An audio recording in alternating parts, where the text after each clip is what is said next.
Well, good evening. I'm Gleaves Whitney, the moderator of this evening's debate, and I'm the director of the Hauenstein Center for Presidential Studies at Grand Valley State University. And I want to welcome you, a warm welcome to you and also to viewers of our webcast live. Tonight's event has caused a stir because it brings together two eminent writers who happen to be brothers. Some people would have you think the only thing Peter and Christopher Hitchens share is DNA. But anybody who has read their work knows they share much more than that. Both are independent thinkers, both are fierce debaters, and both are superb writers who show a profound respect for the English language. Christopher Hitchens, the older of the two, is one of the most controversial voices in Anglo-American journalism.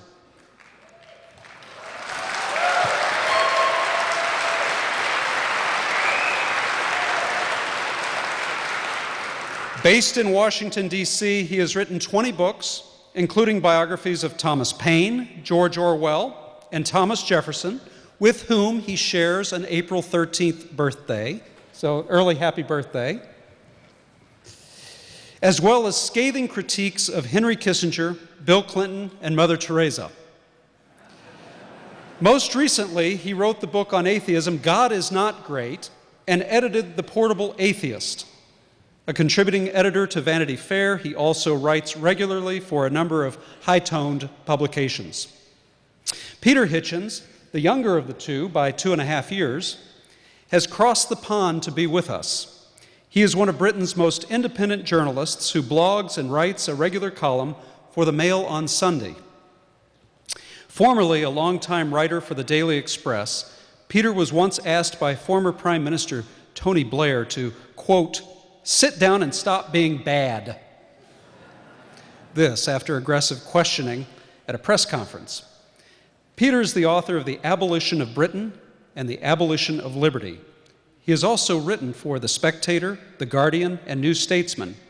And it's worth noting that Peter is no stranger to our shores. He lived in Bethesda, Maryland for 2 years. Well, this event is unique. Christopher and Peter have never before debated one-on-one in the United States. I guess it's also unique because Christopher is in a church. Both brothers agreed to the topics and the format beforehand. They will debate Iraq and God principally, but this evening's format also allows considerable time at the end for you to jump in and put questions to both of our distinguished guests. The coin toss earlier this evening determined that Peter will speak first on the topic of Iraq. The brothers will debate the proposition, the invasion of Iraq was wrong.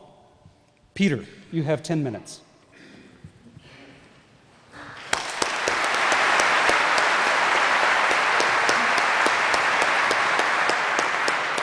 Well, thank you. Can you hear me? Yeah, it's right there. And good evening, or assalamu alaikum, as they say in Detroit. Now,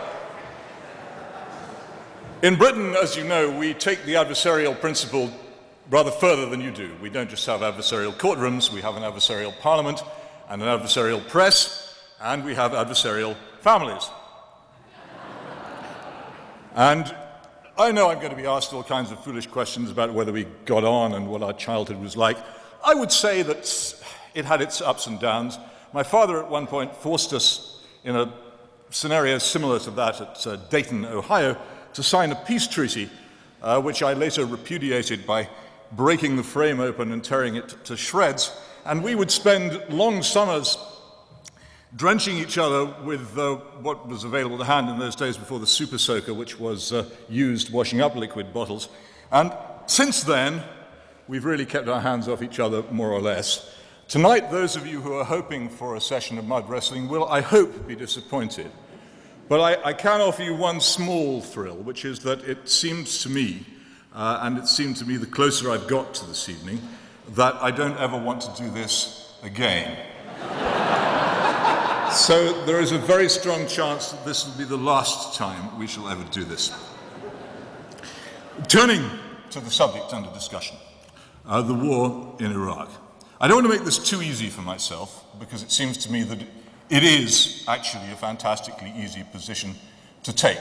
First of all, I'll confess that at the beginning, for some time, my mind was not made up. I considered supporting it, and almost everything in my past made me want to do so. One of the reasons that I didn't was the rank stupidity of much of the propaganda in its favor, and I was particularly struck by an article by Michael Kinsley in which he said that the people who want this war are treating their own arguments with contempt. But one of the reasons that I would have and would have expected myself to support it is that, and this is bound to come up in the first half as well as the second half, the religion that I grew up with in England was not what you might think. The Christianity of England by that time was a pallid, anemic thing.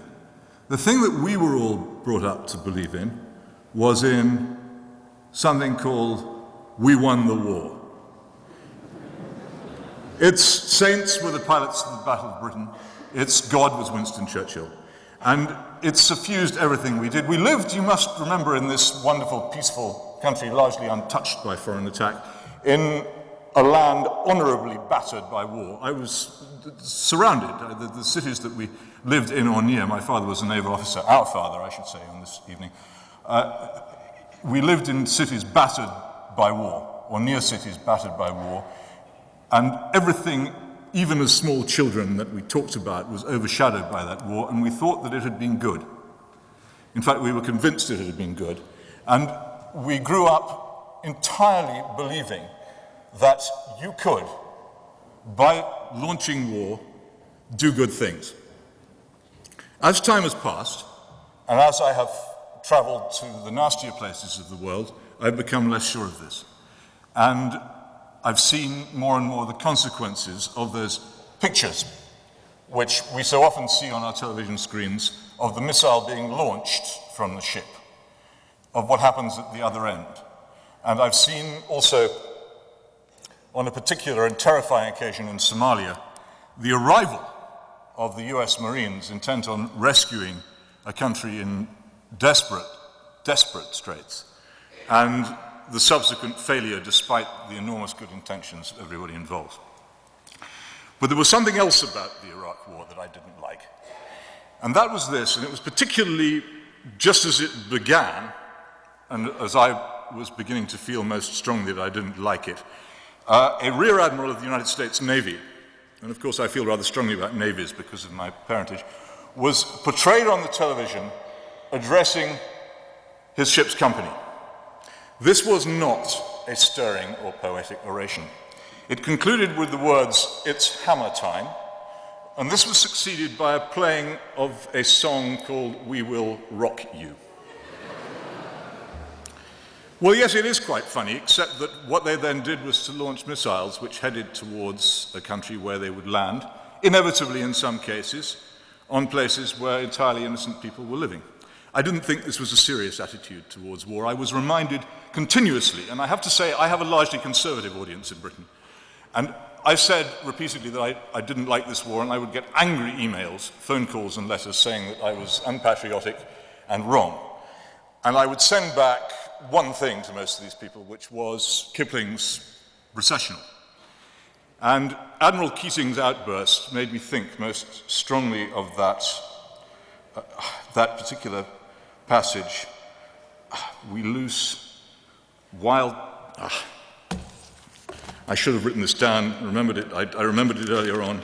Drunk with sight of power, we loose wild tongues that have not thee in awe, and of the reeking tube an iron shard upon which the heathen rely. And I thought there was an arrogance about this war, and a belief flowing from self-righteousness and misdirected idealism, which was bound to end in disaster. And I thought of my own country at the end of the 19th century embarking on the Boer War and ending, essentially, its imperial power by its overweening folly. And I thought, not merely wrong, but a mistake. And nothing absolutely nothing which has happened since, and I have been to Iraq twice since that war took place, has convinced me in any way that I was wrong. This was an idealist war. It was an idealist war supported by idealists for the best of reasons. And it fulfilled my belief that there is nothing in this world more terrifying than somebody who thinks he is right.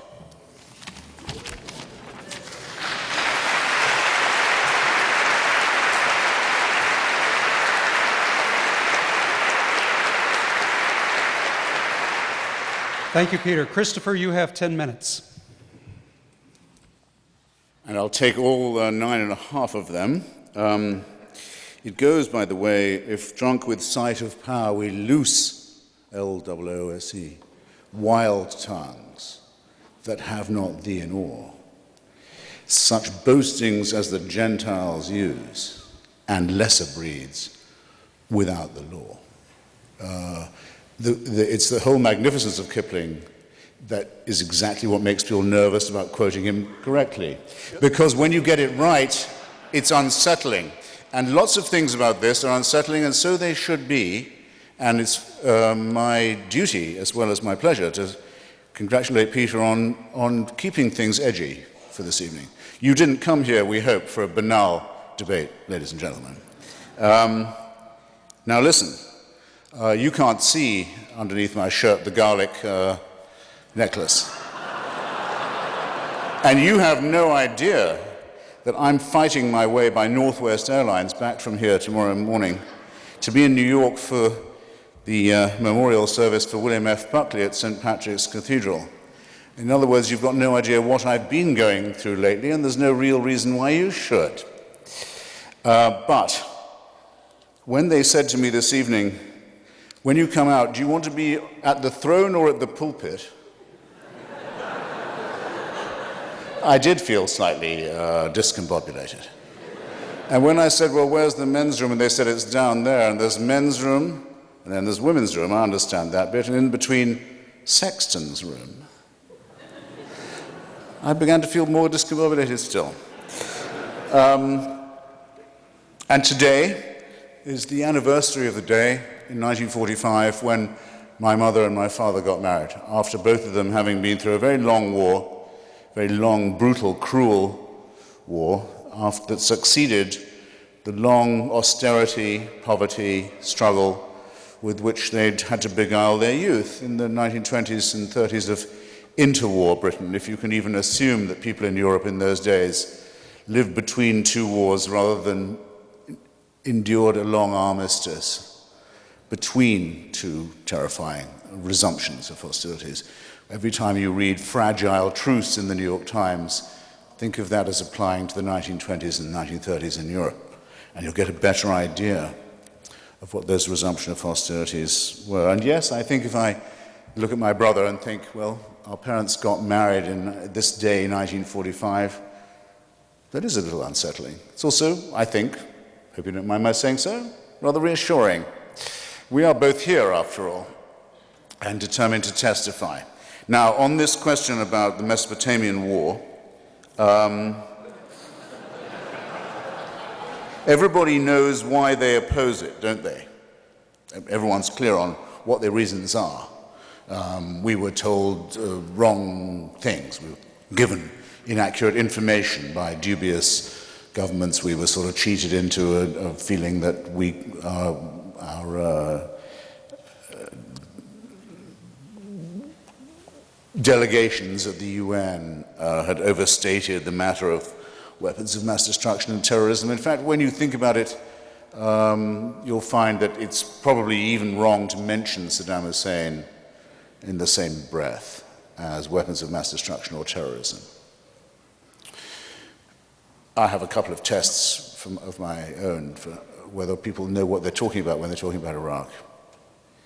Anyone who says that Saddam Hussein was, okay, a bad guy, doesn't know what they're talking about. You hear that said quite a lot. They don't know. They don't know what fascism feels like.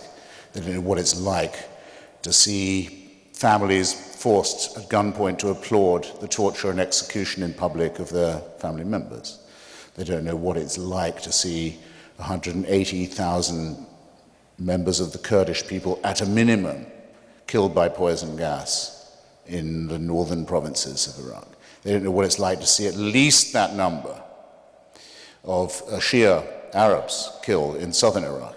They don't know what it took, Anglo-American, British-American policy, to put a no-fly zone from 1991 onwards over those two zones to make sure that those two genocides could not be replicated.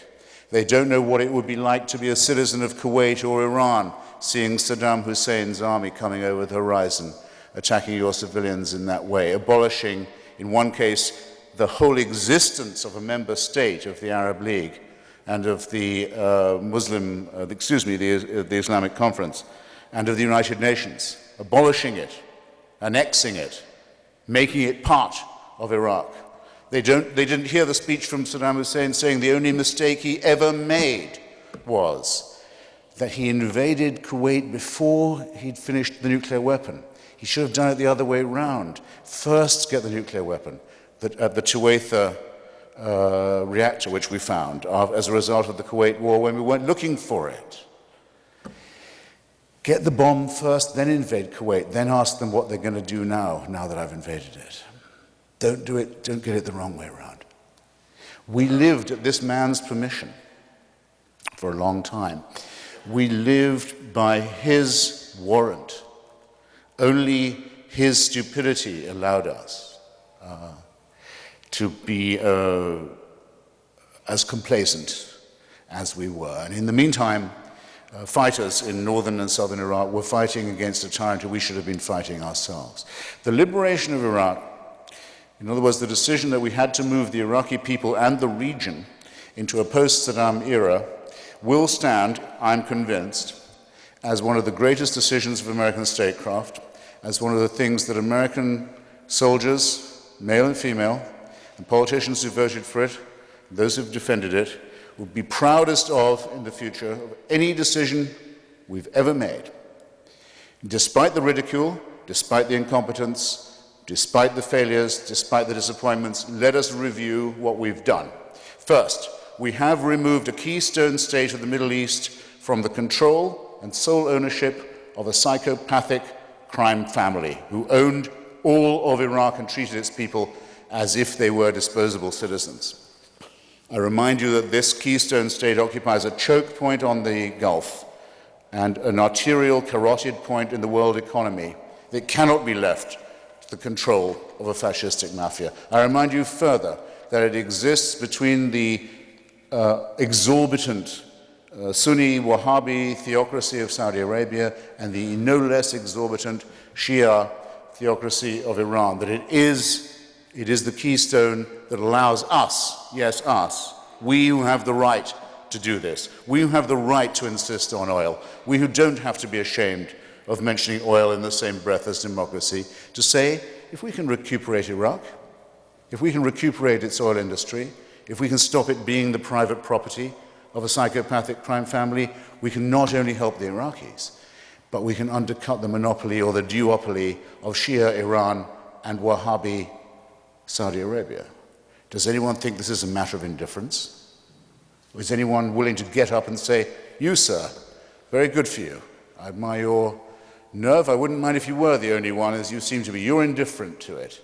The rest of us here, voters and consumers, all believers in freedom, might possibly want to take the view that it can't be for us a nothing question what happens to Iraq. We'll add, in the remaining time, that we have brought one of the great war criminals of the world to justice and put him and his crime family and his main complicit associates on trial in public in a country where, until recently, very recently, it was death, slow death, very slow death, to possess a cell phone or a satellite dish. That we have undone what UNESCO calls the greatest crime against the human ecology ever committed, the destruction of the marshes of southern Iraq, the oldest wetlands in the Middle East, the smoke and destruction of which could be seen from the space shuttle, so terrible was the environmental decay.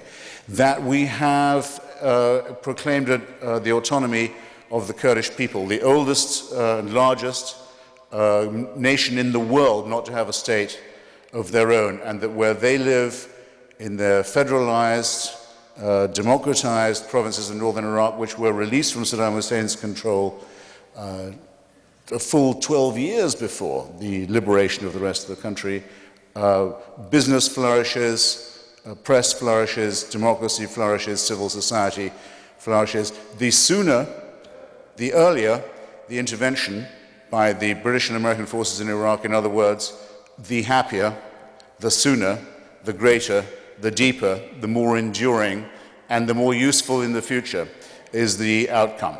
I'm willing to defend, because I've just seen time, I'm willing to defend and underline and repeat and restate and emphasize everything I have said so far. So all of you who've come here under the pathetic illusions peddled by Hillary Clinton, Harry Reid, and MoveOn.org have all your work still ahead of you. And you thought it was going to be easy, didn't you? Bye now.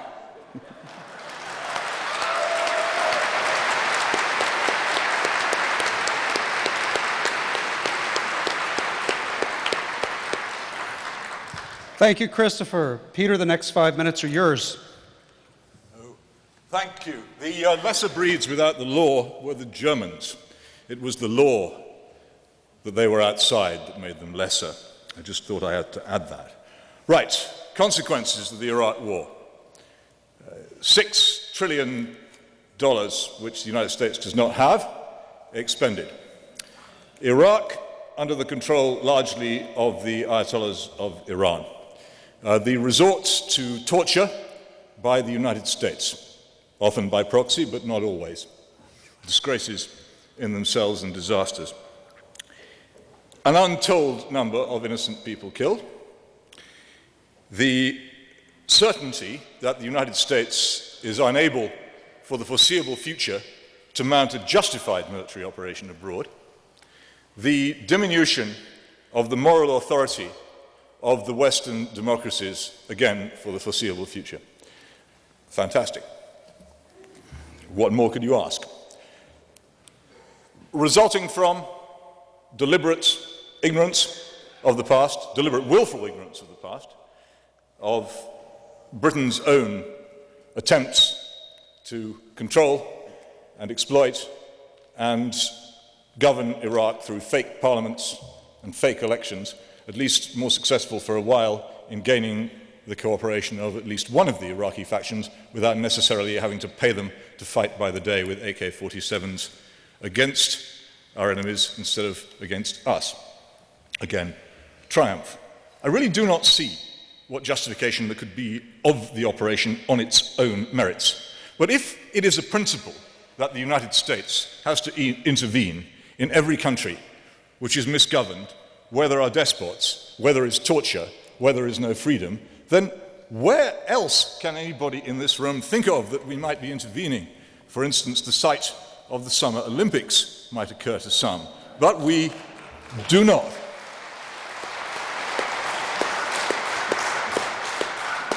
Nor if we're terribly tender about the massacres of Arabs by Arabs, or the citizens of Arab states by other Arab states.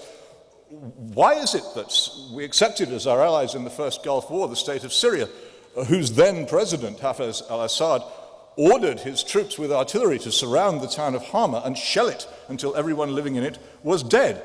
If our principle is that we only associate with nice foreign regimes and we always attack and devastate nasty ones, where was that principle then? None of it makes sense. None of the objectives turned out to be true. When I was in Iraq for the first time, only a few weeks after the invasion, people crowded round me in Najaf and Kabul saying, and many of them spoke English, they said, "Thanks very much indeed for coming. Now will you please get out?" And that was the nicest thing that anybody said to me all the time I was there. How can anyone stand here and say that this is a success? All I can say is that it must take the most enormous courage and resolution to continue to stick to an obviously losing argument.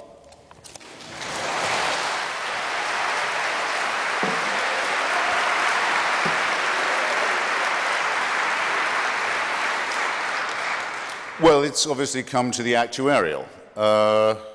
Seems a waste of Hitchensism in a way to just reduce things to the balance sheet, but we do a balance sheet, we'll do a balance sheet properly.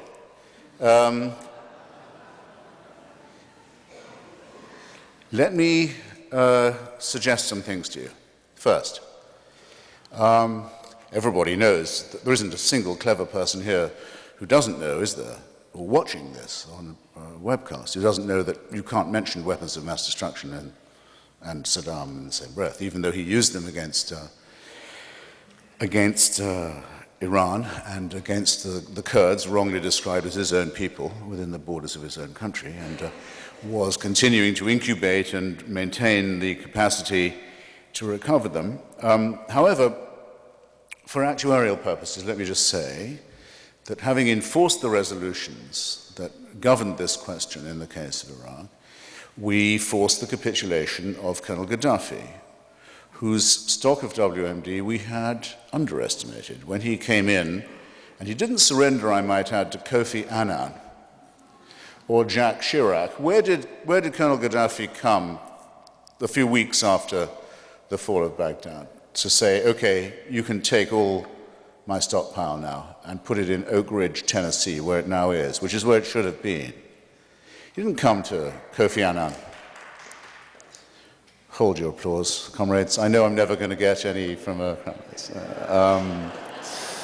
But thanks for trying. I sort of appreciate it. He didn't come to Kofi Annan or Jacques Chirac or the prostituted, equally prostituted Gerhard Schroeder, the real blood for oil pimps and prostitutes who constituted the leadership of the anti-war movement in European politics. No, he came to Tony Blair and he came to George Bush, so I give up. Okay, let's have a look at this big stockpile that Colonel Gaddafi's got all this time. It's bigger than we thought, much bigger than we thought. We accused him of a lot. It was much worse than we thought, as it had been with Saddam Hussein at the time of Kuwait, much worse than we thought. Well, let's have another look. Where's he got it from? Where's it come from? It's come from North Korea. And it's come from Pakistan, our ally. So by walking back the cat, as it's called in Washington, we discover from this capitulation the AQ Khan network. We shut it down. Or at least we put its leader under house arrest, at least for now. At least we put the North Koreans in the frame, and they know we've got them. This is the biggest non-proliferation victory there has ever been for any US administration ever in history. That's the first thing. The second is we catch the guy who rolled Leon Klinghoffer off the deck of a cruise ship in the Mediterranean, who avoided arrest when he was caught, had to be released, because he was traveling on a diplomatic passport. A what passport? A what passport? A diplomatic passport. What diplomatic passport? An Iraqi diplomatic passport. Just like Abu Nidal had been traveling on, just as like every other terrorist gang you've ever heard of in the Middle East had been headquartered in Baghdad. We shut that down too. You think this is nothing? You think it's nothing. You want to sneer at it and say, Bush says, mission accomplished? Sneer. Go on, sneer. These achievements are real. There are four reasons for which a state, previously sovereign, may lose its sovereignty, may be deemed to be outside the law. They are four. I'll recite them quickly. 1, violations of the Genocide Convention, which we have signed. And by the way, by all means, let's impose this on Sudan. And by all means, let's impose it on them for Darfur. And on China for many other offenses too. Because just as China has backed Saddam Hussein, and just as it backs Robert Mugabe, and just as it's backed the worst elements in Burma, so it has been behind many of our woes in the Middle East. So that's the first thing. The Genocide Convention may not be violated. We've signed it. It mandates that you must move to punish or prevent genocide. Second, a regime loses its sovereignty if it violates the Non-Proliferation Treaty. Iraq has used weapons of mass destruction on its own territory and on the territory of others. Third, you may lose your sovereignty if you give aid, comfort, and harbor to international terrorist groups. Iraq is multiply convicted of this. And fourth, for occupying and invading the territory of other nations, which Iraq had done several times, continued to do, and was intending to do again. This is not, unfortunately, the case with all the despots we'd like to get rid of. The cheap point that Peter ends with, saying, if you're going to do Saddam Hussein, don't you have to do anybody, must reach the critical standard I've just mentioned. The 4 great offenses: repeated, flagrant, gross and intentional, and going to be repeated, all of them again. It was essential that we move Iraq and the region into a post-Saddam Hussein era, and the woes that have fallen upon us, the second thoughts we're bound to have, the worries about the blunders that we made while doing it, none of which I would deny, and some of which I know more about than you could dare to know. I know things about what went wrong that would curl your hair. Still, none of these can impeach the idea that we did it not too soon, but much too late, and that only therein lies our shame. Thank you.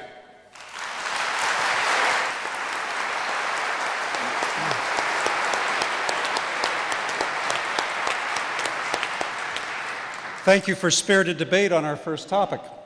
By prior agreement, the second topic concerns God. The proposition is, God does not exist and he is not great. A historical note, exactly 80 years ago, back in 1928, Clarence Darrow debated a similar proposition within these walls. Well, since Peter went first on the previous question, Christopher will go first on this one. Christopher, 10 minutes. You mean you're ready for another burst from CH? There's something wrong with this coin toss business. Okay, let me see. I don't think it's going to take 10 minutes to disprove the existence of God.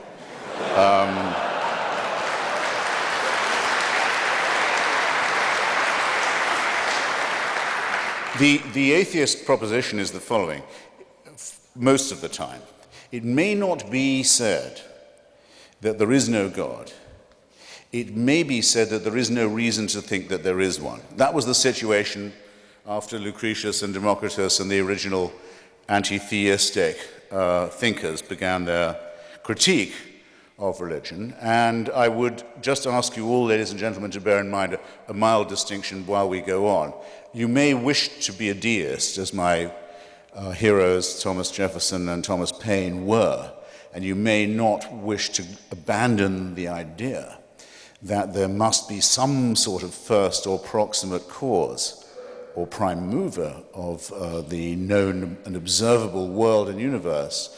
But even if you can get yourself to that position, which we unbelievers maintain is always subject to better and more perfect and more elegant explanations, even if you can get yourself to that position, all your work is still ahead of you. To go from being a deist to a theist, in other words, from someone who says, God cares about you, knows who you are, minds what you do, answers your prayers, cares which bits of your penis or clitoris you saw away or have sawn away for you, minds who you go to bed with and in what way, minds what holy days you observe, minds what you eat, minds what positions you use for pleasure. All your work is still ahead of you, and lots of luck.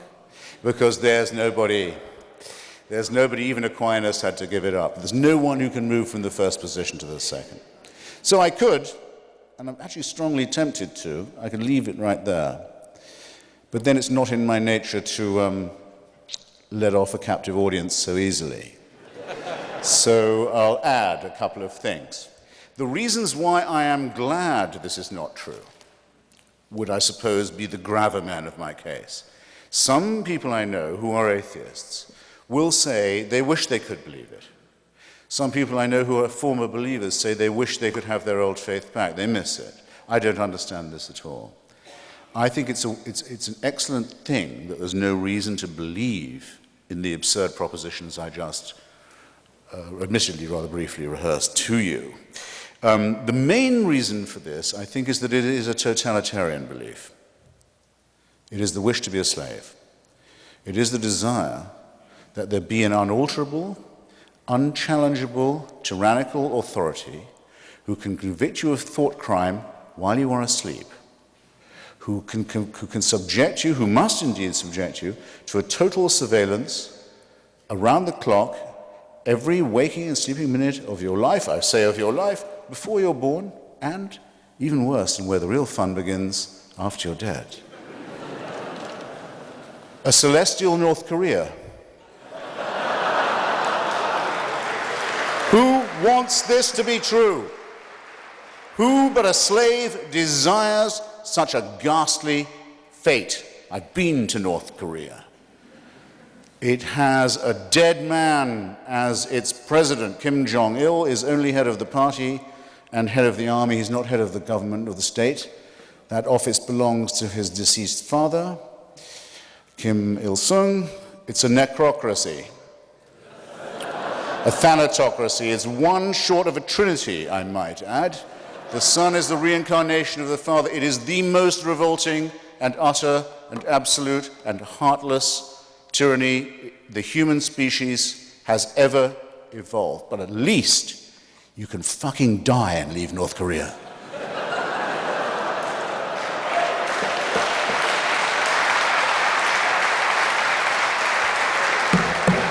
Does the Quran or the Bible offer you that liberty? No. No. The tyranny, the misery, the utter ownership of your entire personality, the smashing of your individuality only begins at the point of death. This is evil. This is a wicked preachment. So, that's the first thing. Second, it attacks us in our deepest, most essential integrity. It's an insult to us in other ways. It says that we, you and I, could not, individually or collectively, decide upon a right action or a right thing without celestial divine permission. We would not know right from wrong if we did not have heaven's permission to do so. Where else, how else could we know? Our human solidarity, our innate knowledge of right and wrong, our acute awareness of what is fair and what is unfair, what is just and worthless to us, these come to us also as gifts from the great unassailable dictator enthroned. What could abolish our integrity? What could abolish our honesty, our decency, our dignity more than that? The third, is a little more pragmatic.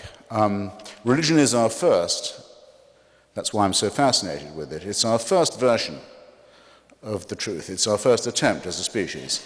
It's what we tried when we didn't know anything. We didn't know we lived on a spherical planet. We didn't know that our planet revolved around the sun. We didn't know that there were microorganisms that explained disease.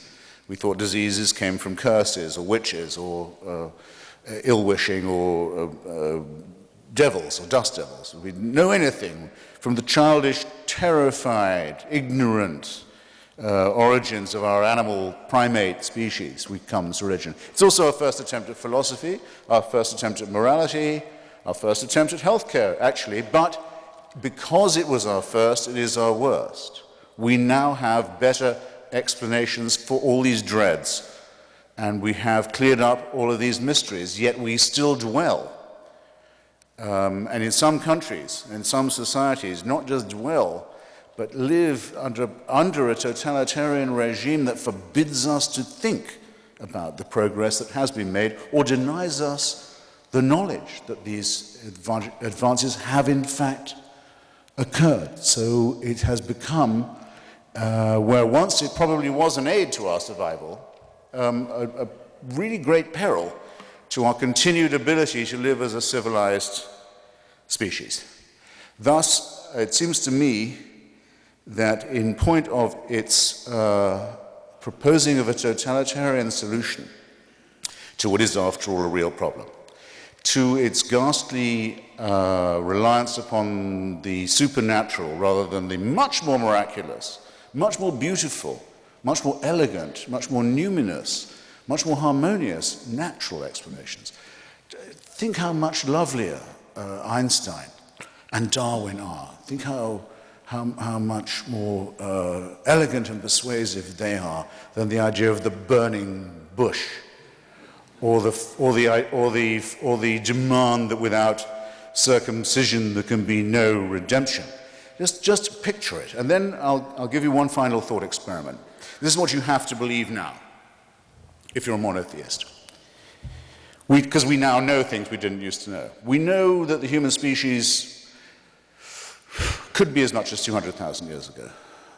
Did it become separate from the Cro-Magnons and the rival pre-human species?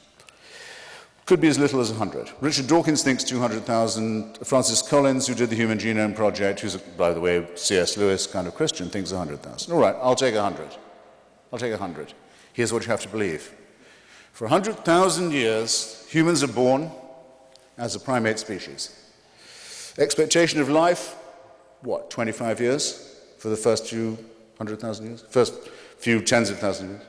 Infant mortality, rife.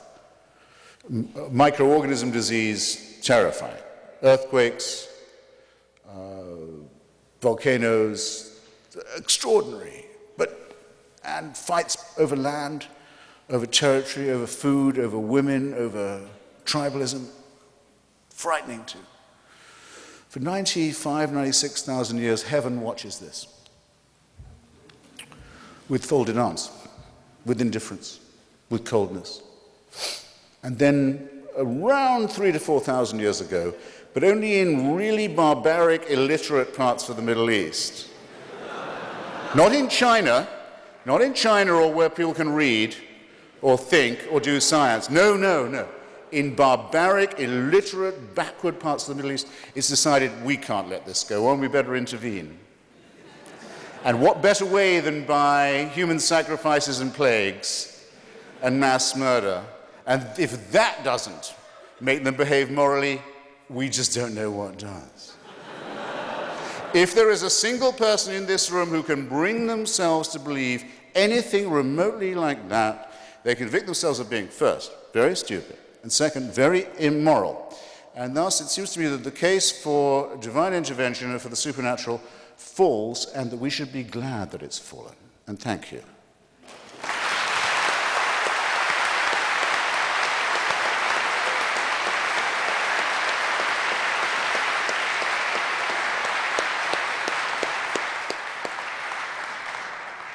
Peter, 10 minutes. 10 minutes. Well, I can tell you're all enjoying the post-Saddam era, which we were told was so good. I wonder whether an invasion of the celestial regions might now be in order, and we could then have a post-God era, which would be of similar delightful quality. I am amazed, when confronted with this argument, how little my brother seems to know of that which he attacks, how he prefers to mock and belittle, how he prefers to select from it all those things which I think most educated believers themselves are troubled by, how he imagines that people other than himself do not seem ever to have been troubled by the things which trouble him, and nonetheless have come to the conclusion, despite all, that belief in a God, in my case, God, call him by his first name, that belief in God is nonetheless wise, beneficial, and good, not just for ourselves, but for the universe. If only the, how shall I say, the flippant, jeering tone could be abandoned for a moment, and we could discuss this more seriously. It seems to me to be incurious to the point of tedium to examine the universe and not to ask yourself certain very powerful questions. The first of which is, why is there something rather than nothing? The second of which is, since we do not know anything at all about our origins and must work out what we think we know from extremely scanty evidence, that it would be unwise to form absolute certainties on this. Now, the character of the book, God is Not Great, which my brother wrote, is one entirely of the jeering the mocking, the caricature, the picking out of that which is bad. What? I do not Stop that. Stop I that. do not think that this... Sorry, did you wish to intervene? No, that's right. Please. Telling him not to. You sure? I mean, I need to know. Stop, Absolutely. Stop that. No? Right. That's the end of the Christian No charity more for clapping, the moment. please, Had it been couched, of course, in a more generous tone, it would have been less fun to do, and who knows, there might have been other consequences in the bookshops, I don't know. But since it wasn't couched in that tone, that is what we have to argue with. And I would simply say this. First of all, for a while, and I'm surprised he hasn't asked it tonight, my brother would go around saying that there was a question which no believer could answer about what action could no believer take which an unbeliever could, or something of that character. To which I would reply, the question of morality is utterly irrelevant to you if you genuinely believe that which you say you believe.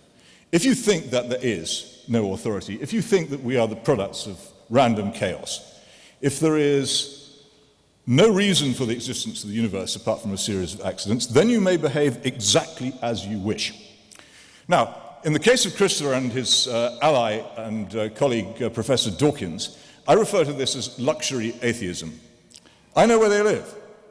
They live in very pleasant parts of very pleasant cities, and they are able to advance the theory of atheism purely as a theory.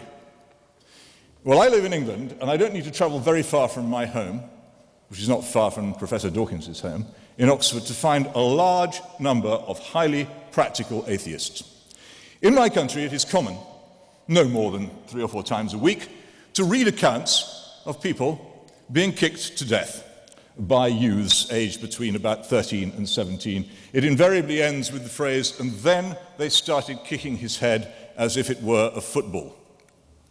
These accounts grow more and more common. If you venture into the areas where these people live, you will find a complete absence of any kind of moral feeling whatsoever, a complete absence of self-government among the strong, among the healthy, among those who are able to control and take advantage of their neighbors.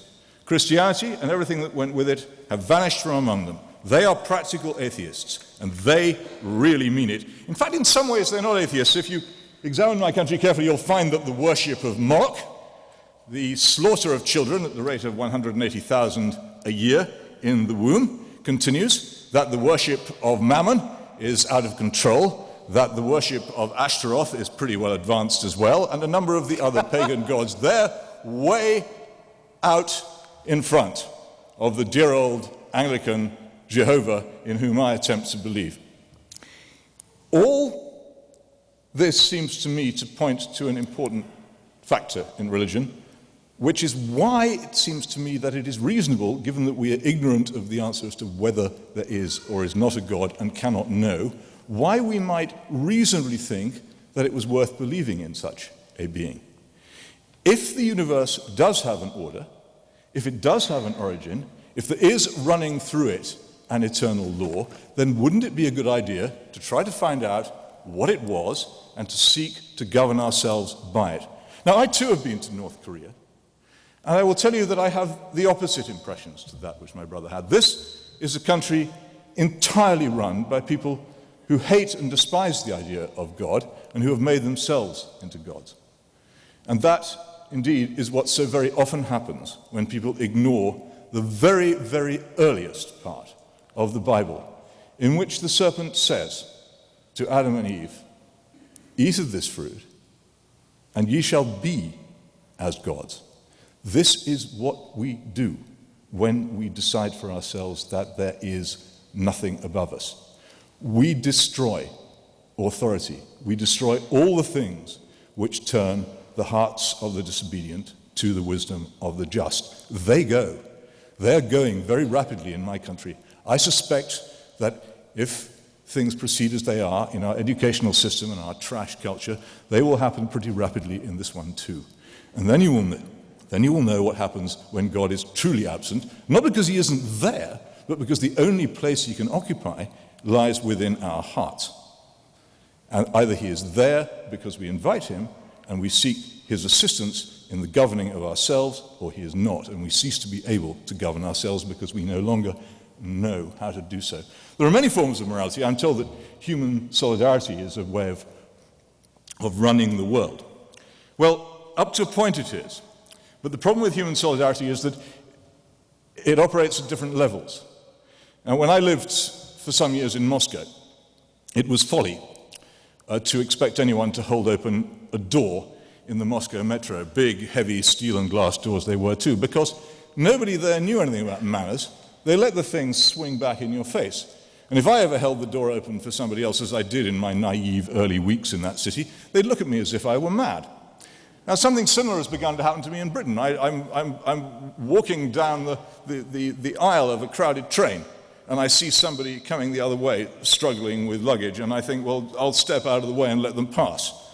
Well, increasingly, the people behind me think I'm having a heart attack, so they barge past me. The breakdown of general assumptions about what is good affects the way that everybody behaves. You cannot have a private morality for very long if the public morality is declining. And I say there are three stages of this. There's the wholly solipsistic, I will do what I want, when there's nothing but left and right. And left is that way, this way, and it's the other way if I turn around. And then there's what you might call the shipboard morality, where there's port and starboard and there's fore and aft, but they change when the ship moves. And then there's the universal one, which flows from the universe, where there is true north, and where there is no difference ever about which is right and which is wrong, and which is the root of all authority. The authority of the state, which places power under the law.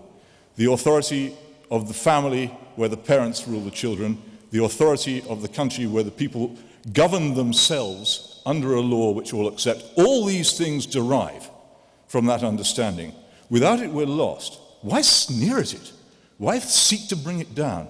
Why mock it? Why make silly jokes about circumcision?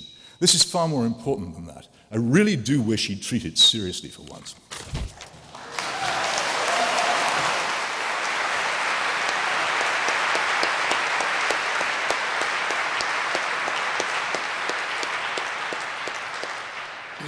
Well, I know it's easy to sneer, but still someone has to do it. And if you like, I will stop with the circumcision, which you think is a trivial thing. I mean, have you ever talked to anyone or interviewed anyone who's been subjected to female genital mutilation because of God's will? You wouldn't say it was trivial or a tease if you had, let alone to the number of boy children who die every year because of the covenant, the hideous covenant that's imposed upon them by Mosaic law, which also, I might add, celebrates every year, in all three monotheisms, the decision of a father to put his knife to his son's throat, because that's how much he loves the dictator. Now, I find this wicked, and I won't have my belief called frivolous. And any one of you who's prepared to show how much you love God and appreciate true north by holding a knife to your firstborn's throat to prove your devotion can stand up now or be regarded by my brother as someone who's not morally serious. And now you see the depth to which, now you see the depth into which religion wants to throw you. Now, my book does have a few jeers at religion, because after all, in this vale of tears, let's do that. But it's been reviewed very seriously by many bishops, many rabbis, by the Pope's chaplain in Rome, all of whom have said, as they've said about previous polemics of mine, that I make some points that they haven't yet come up with an answer to. The reason for that is because they can't. It's not in the nature of them to be able to do so. You either believe, ladies and gentlemen, brothers and sisters, comrades and friends, in the idea of vicarious redemption, or you do not. And you either think it's morally serious or you don't. In other words, you can either say, yes, I may have sinned badly, but I can throw my sins on another, and he can take them from me and die for me and suffer for me and take my responsibility away, or you don't think so. I think vicarious redemption is the most immoral idea in current circulation. I could, if I wanted to, if I knew you, or even if I didn't know you, I could offer to take your debt and pay it. It's been done. People will do that for friends, for lovers, even for strangers. I could offer to serve your term in prison, if the law allowed it. Say, I don't think you can do it, probably I can, I'll serve your term, I'll do that for you. But to say, I'll take your sins away, you never committed them. You're washed white as snow and clean as new. And you can watch me being tortured and put to death as a lamb, as a sheep. And I'll call you a sheep, and my congregation will be called a flock. From then on is a double humiliation. First, it's a hideous outrage on the scapegoat. Second, it's a terrible insult on those who agree to be called sheep. Anyone here want to stand up and say, I'm a sheep? I'm a lamb? Yes. Good for you. Anyone else? Good for the rest of you. Fine. Sheep you are. It's not usually that easy. Now, okay, why is there something, not nothing? Good question. Why is the universe expanding so fast now that it's just been discovered that the red shift of Edwin Hubble is not an expanding rate that is slowing down, as Newton would have had us believe, but is an expanding rate that is speeding up? Physicists thought the universe would slow down. No, the rate of expansion is so great now that very soon it won't be possible. Read Lawrence Krauss's piece in the current Scientific American. Won't even be possible to work out how we ever worked out what the Big Bang was. Such nothingness is coming to us, we won't even know where we were before. And in the meantime, the Andromeda galaxy is heading towards us directly. You can see it in the night sky now with the naked eye. And in 5 billion years, which is in physics time, nothing. It's tomorrow in physics time. It's here. So the something we have now is about to meet with a great deal of nothing. Some design, huh? Who designed that? The question always is the same, even without science. We knew what the philosophers knew. Anyone who claims this is a design must either convict the designer of one thing, extreme incompetence, and noodling and footling and chaotic planning, and probably both, extreme cruelty, callousness, and indifference towards those whom he summoned into existence and made to suffer. These points cannot be overthrown by any kind of casuistry, and certainly were not even challenged by the casuistical efforts you just heard. Thank you.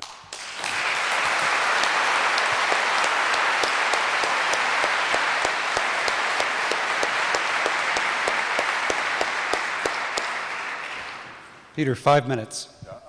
Less, I hope. The knife at the throat was not used. And that is the point of the story. Why else is it told?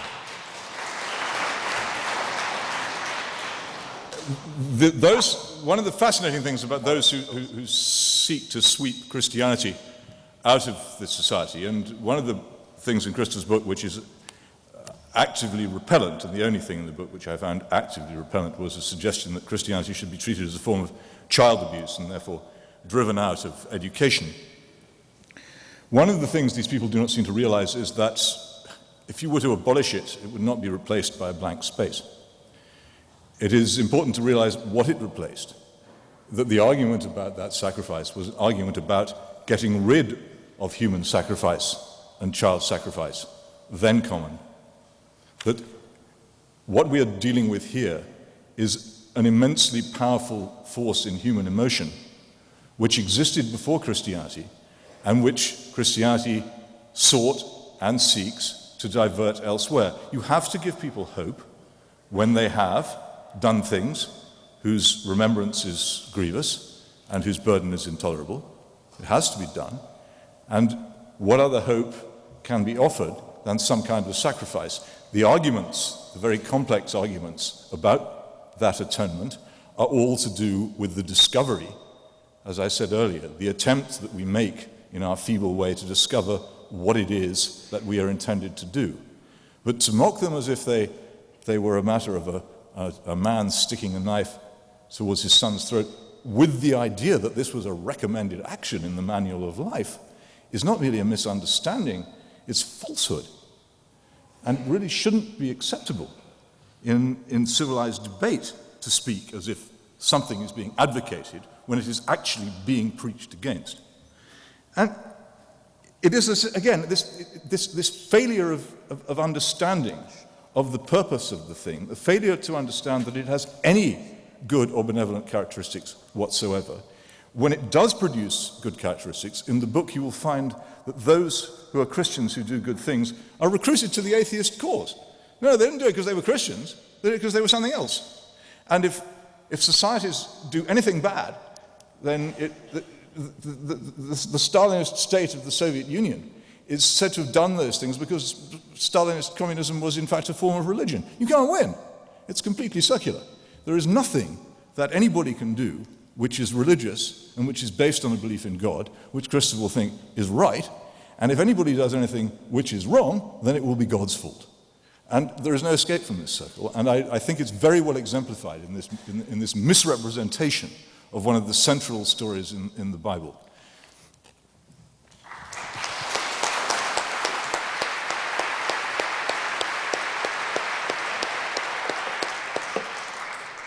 Well, my fellow sheep-like Americans, is it not the case that in the matter of the Eid, the Muslim sacrifice, or in the matter of the Abrahamic sacrifice of Isaac, that the first test the father must pass is to show his God that he's at least willing to do it, that his submission can be taken for granted, even to this extent? Is there anyone here who does not think that that is the grandeur of the story, as well as what I would describe as the horrible sadomasochistic submission? Only then, only when he's shown, yes, I will do it, that's how much I love Big Brother, only then is he released from the obligation. This is the torturing. This is even worse than the book of Job. It's even worse than the toying by the dictator of the fate and emotions of one of his effortlessly made creatures. Anyone who loves this loves to be a slave. Now, on the point of morality, my brother has written very well in England and indeed elsewhere about the awful nihilism and relativism that has poisoned so much of our social and national and collective life. And I have more agreement with him on this than perhaps he understands, but to say that this is to be equated with atheism is simply to misunderstand what nihilism and relativism mean. And that's very...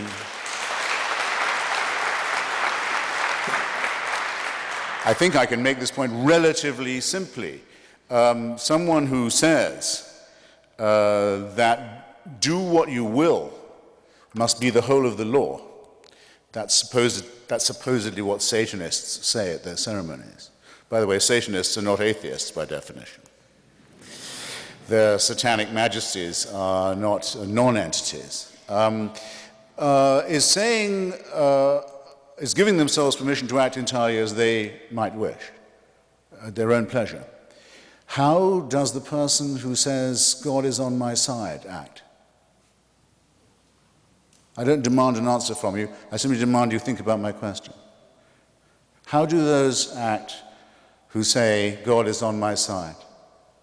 Do they not act as if, do they not behave in Iran, in Iraq, in Bombay, in Beirut, in Belfast, as if they have the right to do anything at all because God has given them permission? Yes, they do. You don't get rid of nihilism.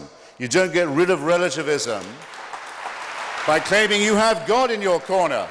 Rather, you make it possible for any torture, any cruelty, any child abuse, any nightmare of violence and shame to be yours and to be proud of it too. Now, I have two challenges that Peter has despised in the past, but I'm going to repeat them to you, and you decide what you think. If you think that morality must be supernaturally referred, that without heavenly dictatorship, we would not have a moral guide. You must have an answer to this question, which I've now asked in print many times, in public many times, radio, TV, any number of times, not yet had an answer to. Name me a moral action performed, or moral action recommended, or moral statement made by a believer. Name me one, by a true believer in religion, that could not have been made by a non-believer. Name me one. Think about it. I'm not demanding an answer now. You have all evening. However, you won't need all evening for my corollary question. Name me a wicked statement, or a stupid or evil statement made, or stupid or evil action performed by someone claiming God's permission to do so. You've already thought of one. Before this evening is over, you'll have thought of 2 or 3 more. The connection between religion and morality proposed by the believers in supernatural dictatorship is thoroughly, utterly, morally null and void. In fact, it's worse than that. It is an excuse for, and has always been, continues to be and will be, an excuse for worse evil than any secularist or atheist could ever have permitted themselves or others. Glad you got that point.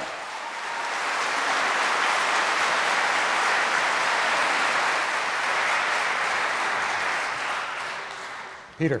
Oh yeah, I was just going to say, I mean, I can think of actually an instance of something which a believer did and an unbeliever didn't do, which is that a few years ago I resigned from my newspaper when it was taken over by a man whose main business was pornography. And I was surprised the other week to see a copy of another sister newspaper owned by that same man being adorned by a column written by my brother. I didn't get that bit. Do you mind saying again? I don't mind at all. You may remember. I just didn't hear it. I'm not trying to be funny. Okay, no. I resigned, if you recall, from the Daily Express about 7 years ago when it was taken over by a man whose main business was pornography. I was slightly surprised a few weeks ago to find that a column written by you appeared in one of his newspapers. But that isn't a response to either of my challenges, is it? I mean, you asked for one. I submit myself to the arbitration of the audience. That doesn't answer either of my questions. By the way, I'll tell you 2 answers I have had, the best 2. One is an exorcism to throw out a devil couldn't be performed by a non-believer. A better try than the one Peter's just come up with, but a bit of a tautology. And the second, that I got only yesterday from a very thoughtful writer of a letter from, I think, Georgia, Atlanta, Georgia, is could John Donne, one of my favorite poets, along with George Herbert, a religious poet, have written those songs and sermons if he had not been a believer? The answer to that, which has kept me awake longer than any of the other ones, is that I don't know. Because I don't know how Verdi wrote the Requiem while being an atheist either. But I think that the fact that I don't know the answer to the second question means that the answer hasn't been proposed by the proposed answer to the first one, let alone by Peter's lame attempt to complain about the fact that my column is more widely syndicated than his.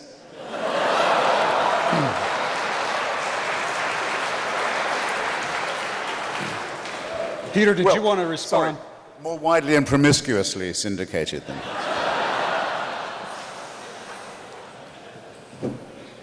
However widely I was syndicated, I wouldn't want it there. Well, thank you. That concludes part 1 of our debate, and as advertised, I think it was provocative as we anticipated. Part 2 gives you, the audience, the chance to put questions to the brothers. I think they're doing a good job putting questions to each other, but why don't we mix it up a little bit? And if you'll come to the microphones at the end of each aisle, there's also, I believe, a microphone upstairs. Although I do not, okay, it's back in this corner over here. If you would please take your place at the microphone, and let's go ahead and start since we have a queue over here. Let's go ahead and start with you. Yes, ma'am. Professor. Hello. Hello. Hello. Okay. We can hear you. Professor Hitchens, can you... Dr. Hitchens. I heard you correct someone in a previous talk and tell them. Thank you, ma'am. Yeah. Can you speak on what you see as the relationship between self-interest, enlightened self-interest, and morality? And Morality. the lady, in case it wasn't audible to all, the lady asks if I will comment on the relationship between enlightened self-interest and morality. My line is not that taken by, for example, Ayn Rand, that selfishness is a virtue on its own. I don't believe in the abnegation of the personality. I don't believe in the horrible Christian idea of masochism, modesty, self-sacrifice, self-hatred, the endless confessions of sin and worthlessness, any more than I believe in the equally vile Quranic idea that we're made not out of dust but out of clots of blood by a celestial dictator. But I think that probably we are innately selfish enough to begin with, because of the process of evolution by natural selection, that we don't need additionally to cultivate our own selfishness.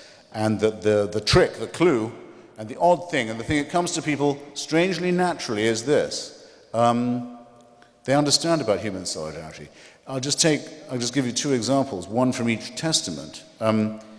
The ancient Jewish people, of course, never went to Sinai and never were in Egypt and never wandered in the desert, and all of that is completely, as everyone now knows from archaeological evidence, none of that ever occurred.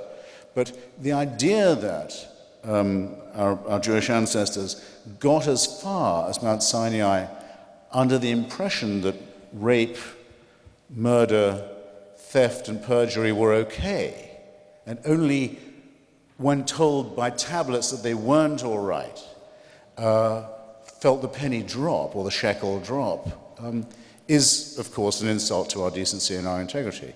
They couldn't have got that far or been a people of any kind if they had been under any other impression.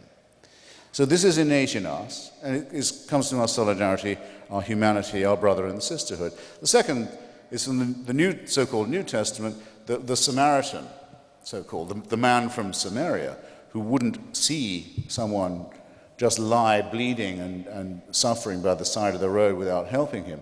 Whatever motive he had, and we don't know what it was, he can't have been a Christian, because it's the alleged Jesus of Nazareth telling the story about someone who existed before he did. And the only people in the story who we're told about who didn't do anything for the victim are the priests and the Levites.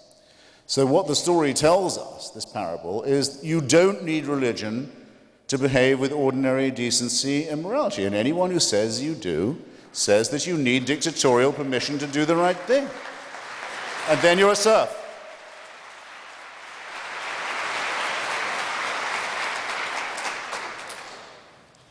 It's in my interest that people don't suffer. I don't want someone bleeding to death from AIDS on my doorstep. Not just for their sake, for mine I don't want that.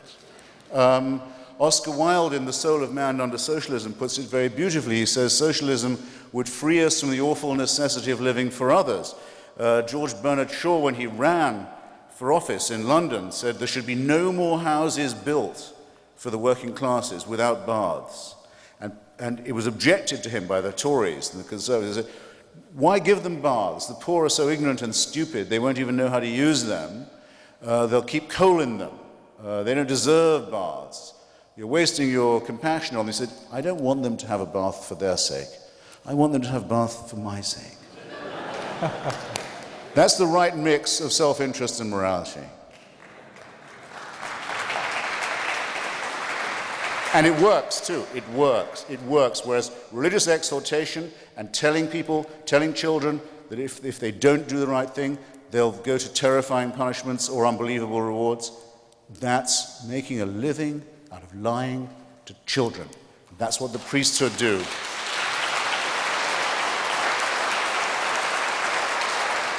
And if all they did was lie to the children, it would be bad enough. But they rape them and torture them and then hope we'll call it abuse. No, the priesthood must get out of the way for this argument to become grown up.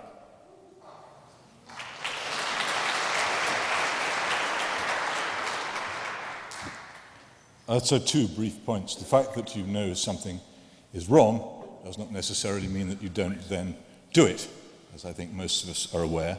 And secondly, it's all very well saying that people who are unbelievers know what is right, but how do they know it's right? What reason do you have to suppose that any action is right, apart from that which suits you? There is none, and you can have none. You may borrow with pleasure the morality of the religious if you wish to do so, but to pretend that by doing so you're not borrowing it is an untruth. And it's amazing how difficult it is to get atheists to understand this very simple point. And one other point about threatening people with terrible punishments, it seems to me to be fairly evident, looking again at my own country, that in societies which do not believe in hell, hell pretty quickly comes into existence. Bah! You're going to clap that? Who clapped that? Stand up, who clapped that? Okay, we have you other clap people that? want to ask questions. Let's move on to our next questioner.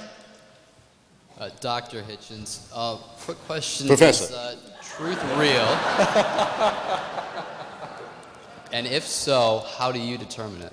Excuse me, it's my fault. I stepped on your line. Would you mind repeating your question? It was brief, I think. Fine. So. Is truth real? Does it exist? And if so, how do you determine it?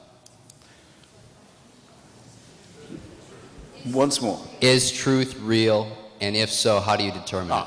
Okay, well, having attacked relativism on purpose, I should maybe specify precisely what I meant.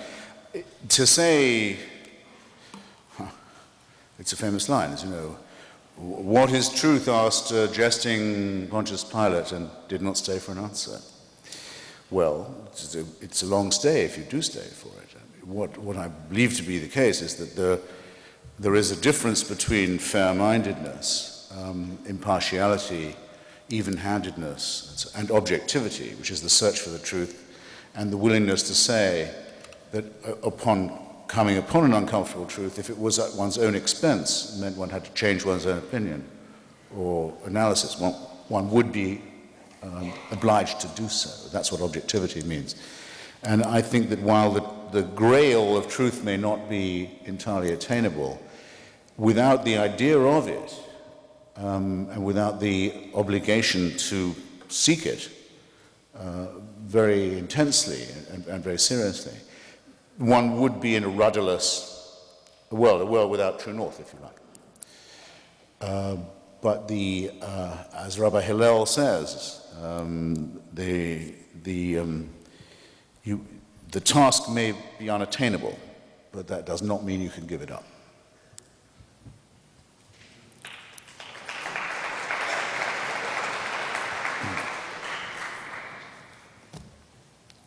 Rabbi Hillel, by the way, who is the author of the Golden Rule, which the Christians so often claim to be their own. Wrongly, falsely, lyingly, and doubly falsely, actually, because the obligation to love others as yourself is an unattainable one. And it's sinister for that reason, because it's demanded of you that you do the impossible. Thus you'll always be falling short, thus you'll always be in sin, thus you'll always be guilty. Thus you'll always have to confess. Thus you'll always be in the claws of the priests. That's the trick, as it's said by Fulk Greville, you're created sick and commanded to be well. This is a sadomasochistic relationship with the dictator. You can't be right. You'll always be wrong. The law is such as you can't keep it. Whereas the relatively sane injunction of the Babylonian rabbi is what is repulsive to another, what is repulsive to you, you should not do to another. That's a decent rule. But no one had better stand up and tell me that I need a God to tell me that.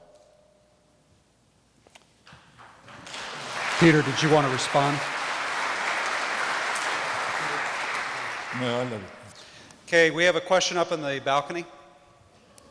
Yes, this is a question for Professor Hitchens again. Doctor. Doctor, fair enough. On your website and in your books, Build Up That Wall, you mention eliminating taxation, freedom of taxation for churches, and I was wondering what your thoughts were as to how that might if we were to someday do something like that, how that might affect the separation of church and state that we enjoy right now. Well, it seems to me a violation of the Establishment Clause of the First Amendment that any religious institution can receive any payment from the United States government. I would regard being tax-exempt or tax-free as a disguised form of subsidy, as I regard the so-called faith-based initiative to be a surreptitious violation of the same. Yeah.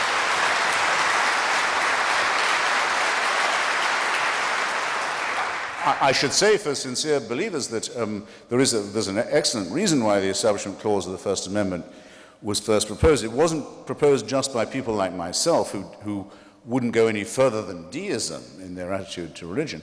It was proposed by many people who were quite devout and who thought not just that the government must not be corrupted by religion, but that the churches mustn't be corrupted by the association with the state either. And I think that's an equally morally valid point. James Madison, the co-author of the Virginia Statute on Religious Freedom and of the First Amendment and the other things that bodyguard our wonderful Republican secular constitution, didn't think there should be chaplains to open Congress, didn't even think there should be chaplains in the armed forces. If people want to pray in the army, they can. No one can stop them, but we're not going to pay for someone to pray over them.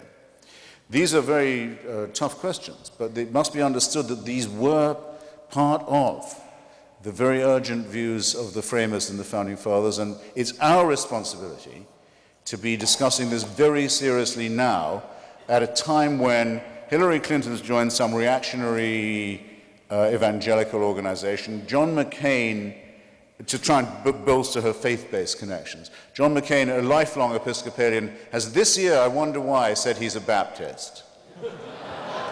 And Barack Obama, Senator Obama, has been caught in some big-mouth, sinister, windbag, rock and roll horror show church on the South Side. Religion is poisoning our election and our democratic republic, and it's time that we've said enough.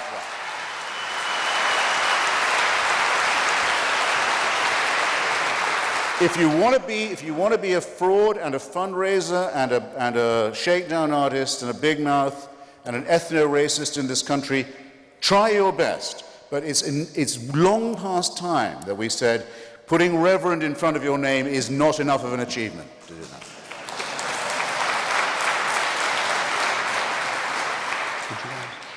We sort of agreed 200 or so years ago that we in Britain would not intervene in United States politics, and I feel I should uphold this tradition.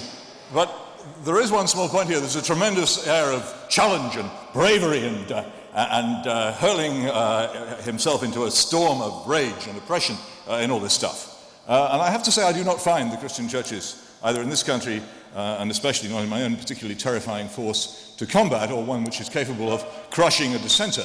However, I would challenge him, for instance, to wage any kind of campaign of dissent against the dreadful tyranny of, for instance, the theory of man-made global warming, against which it is almost death to speak if you wish to be in any kind of public life in either this country or mine. But I don't think he will, because that requires a little bit more in the way of, how shall I say? No, I won't say it. Well, as a matter of fact, Going to do it? You no, won't do it. since I've warned you before about this clapping business.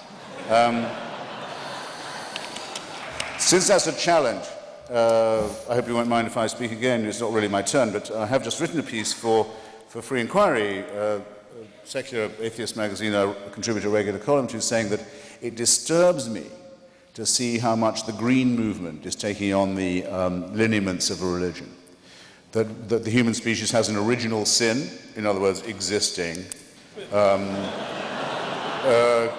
making smoke, other things that upset the air, that it will be punished for this, that an Armageddon or an apocalypse is on its way, that if all don't understand this, that there could be terrible punishments, and that there's only one true way out of it. No, I've already written that I don't like the tone of this at all.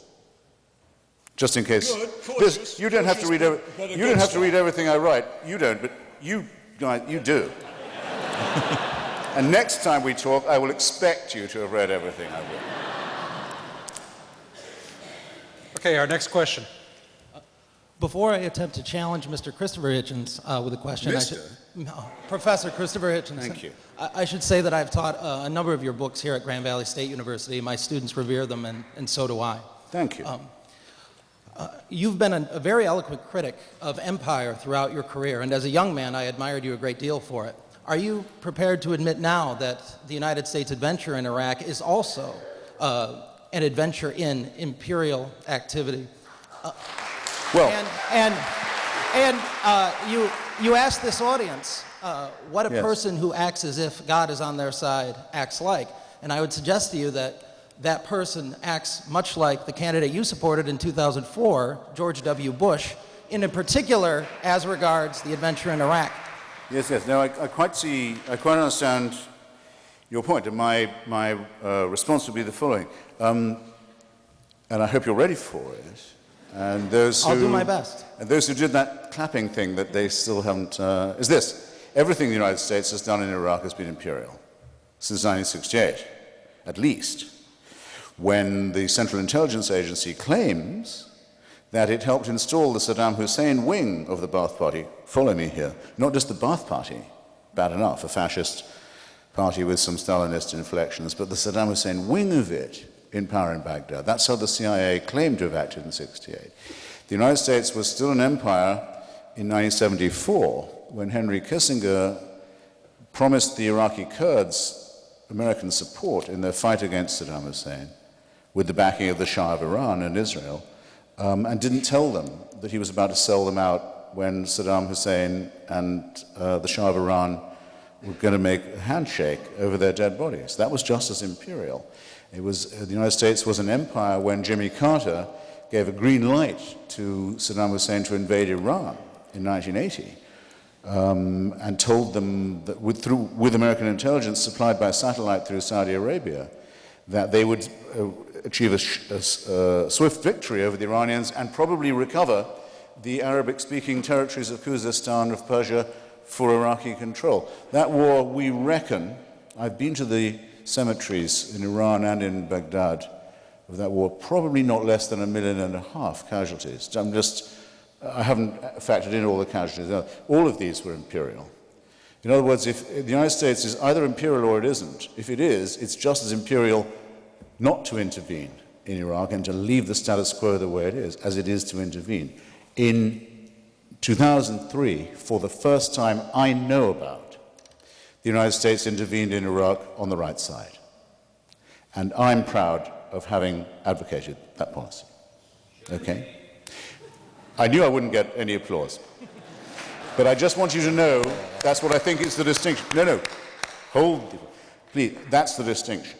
Now, there was, not to intervene would have been just as imperialist, and that was the attitude that Kissinger, Scowcroft, Bush Sr., Pat Buchanan, and the other elements of the conservative and imperialist right did advocate, because these are the Saudi lobby who are the core of imperialism in my hometown of Washington. They said, no, leave Saddam Hussein as the buffer state. We like things the way they are.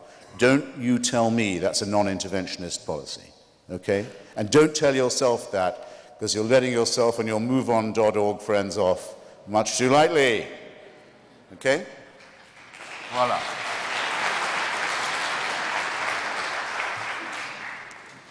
It seems to me to be fairly simple that to launch an aggressive war is different from not launching an aggressive war. And if you can't tell the difference, if you can't tell the difference, then it's difficult to know where to begin. But I think I was accused of casuistry a few minutes ago, and I think I can now return the accusation. Well, All right, next question. Hi, I was going to ask Christopher a question, but it's Christopher now, isn't Mr. Christopher. But I Getting very informal. I think I'll ask Peter a question, and your answer I think says a lot about honesty and your honesty.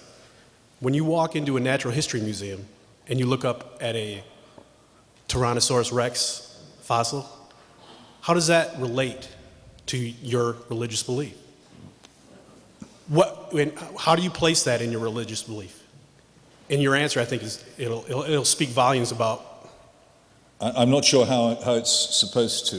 You'll have to explain. Is there something I should If you hold a fossil in your hand, or if you look at a fossil in a natural history museum, you're a believer. Obviously, those two things have to come together in some way in your mind. How do they?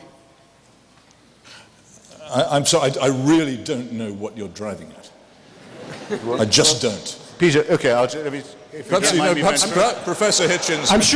I'm sure Christopher can help. If you don't mind me ventriloquizing, the last time we discussed this, and I don't hold you to it, I got the impression that you had some sympathy for the argument that is called intelligent design. I think the questioner wants to know if you think there's merit in that argument or not. Yes. And I think you can't possibly have not got that point, by the way.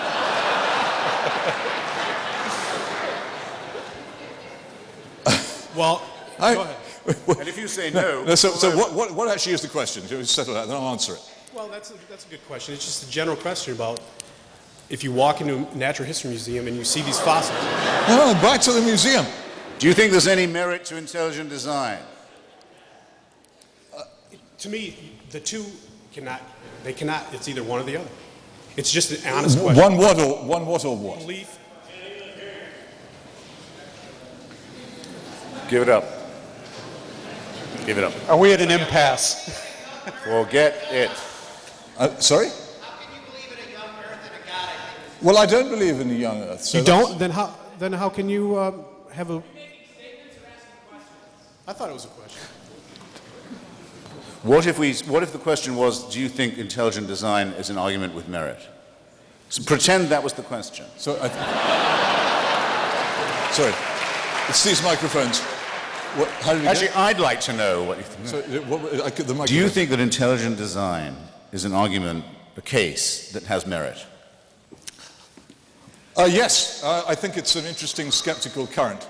And I think that it deserves to be discussed fairly. It's interesting in my country, you can go into almost any bookshop and the shelves are groaning with the works of Richard Dawkins, denouncing the terrible people who think that just maybe possibly the theory of evolution may have some faults. You cannot find, try as you may, a single book which can give you any idea of what it is that Professor Dawkins is attacking. It's not allowed. No publisher will publish it. No bookshop will stock it. It seems to me it's an interesting thing to be discussed. I have no idea how the realm of nature took its present shape, nor has he, nor has you. Nor have you. Nobody has. We don't know. It's something which is open to discussion. As a skeptical current, it's interesting, and I think it's one of the other things which is fascinating is the way in which what I might call the Darwinist lobby exults currently over the recent court case in which it managed to suppress any teaching of the existence of the theory of intelligent design. Now, the case which the Darwinists used to exult over, quite rightly, was the Scopes case, so ably misrepresented in the film Inherit the Wind, in which it was the boneheaded, literal, Bible literalist creationists who were attempting to suppress the teaching of Darwinism. And the evolutionists quite rightly defeated that in court and exulted over it. Now they're exulting over the suppression of what somebody else wants to say. That seems to me to be a strange transformation and a very telling one. And it is the intolerance and rage of the Darwinists against any expression of skepticism, however cautious, scientifically based and well qualified, which actually makes me wonder whether the ID people may not have a point. Well,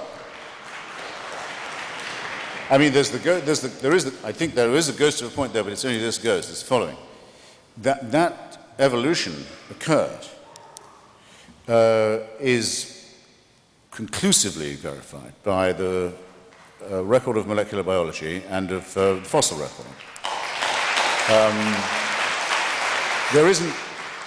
There has never been an article in any peer-reviewed journal, and there never will be, to say to the contrary. However, that's only to say that it did occur. How it occurred is not something that's completely consensual. And the Darwinian theory of natural selection is only so far the least contested of those explanations. And Stephen Jay Gould, for example, of whom I was something of a friend and a great admirer, and Richard Dawkins, who's also a friend of mine, had a tremendous disagreement, still do, posthumous in the case of now, about punctuated evolution, about the steps by which this occurred. But that it occurred is not to be doubted. And thus the idea that there can be equal time for the opposite theory in a science class is as false as to say, well, children, the chemistry period is over, now after the break we'll be doing our alchemy class. Or your astronomy teacher is off today, but your astrology alternate can check in. Nonsense. And when President Bush says we should teach the argument, I'm with him, if he's sincere, because everything I know about the Darwin argument comes from two great set-piece debates, one in Oxford in the late Victorian epoch between Bishop Wilberforce and Thomas Huxley, the inventor of the term agnostic, about Darwinism, and the second in Tennessee in the 1920s, even more famous. But if the president wants that, and he wants his faith-based initiative, then every church that gets a subsidy or a grant must also teach Darwinism. Equal time. Is that what the president wants? I am sure I know the answer to that. Thank you. You're a fine next American, question. Christopher. Come up here. I missed that. We need the microphone upstairs, please. Try it again, sir. Please do.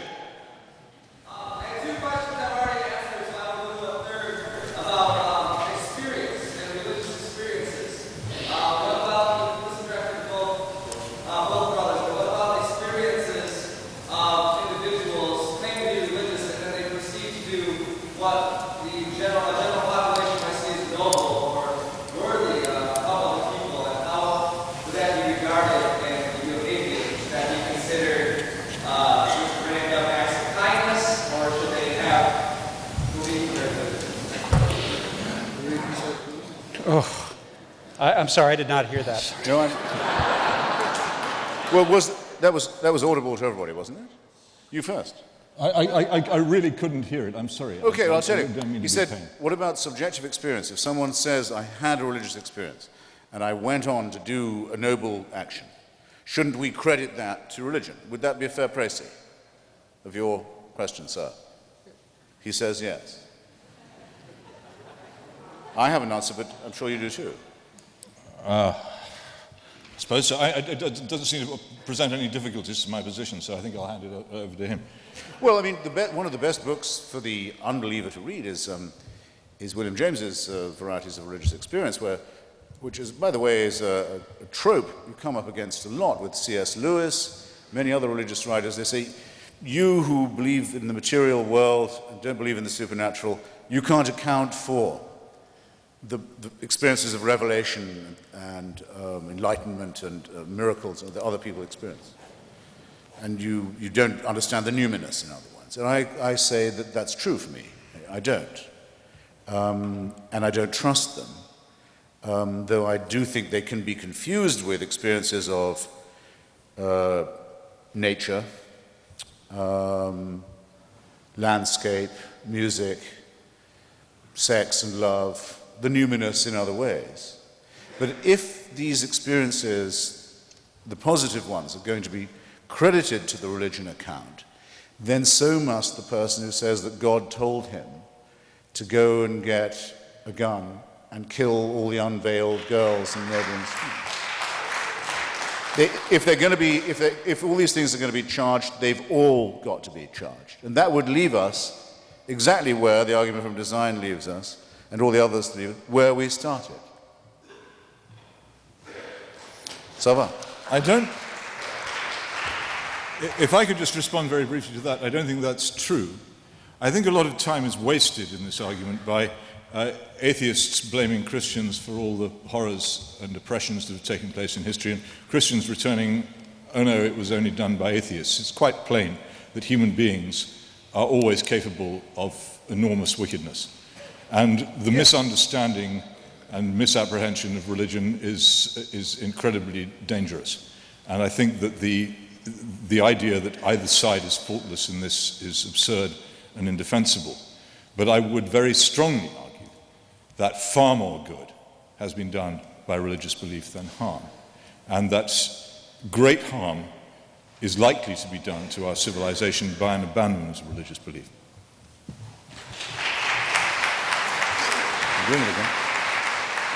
Sir, our next question. Hi. I was just at a philosophical luncheon at the University of Chicago where they teach your brand of atheism and morality in their theology school. But they were congratulating Chicago alderman on his life. And one of the things that they cheered was that he had spent several months with Trotsky in Mexico in 1928. They thought this was really great.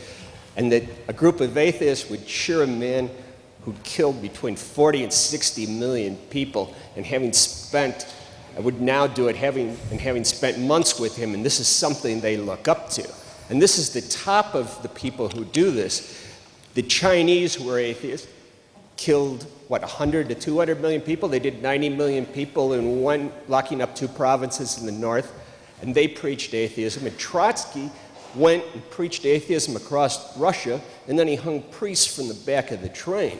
To say that atheism will kill without any limit if it gets into power anywhere. This has been proved from one end of the world to another. After Ethiopia, right, this is your thing. Atheism will kill. There is no defense. Sir, we need we need a question, please. No, he's got made a perfectly good question. How can you defend atheism? I mean, how can you say that atheism won't kill? I mean, if you bring atheism back in a government, it will kill as many people. No, the question, by the way, I thought it was a perfectly well-phrased question.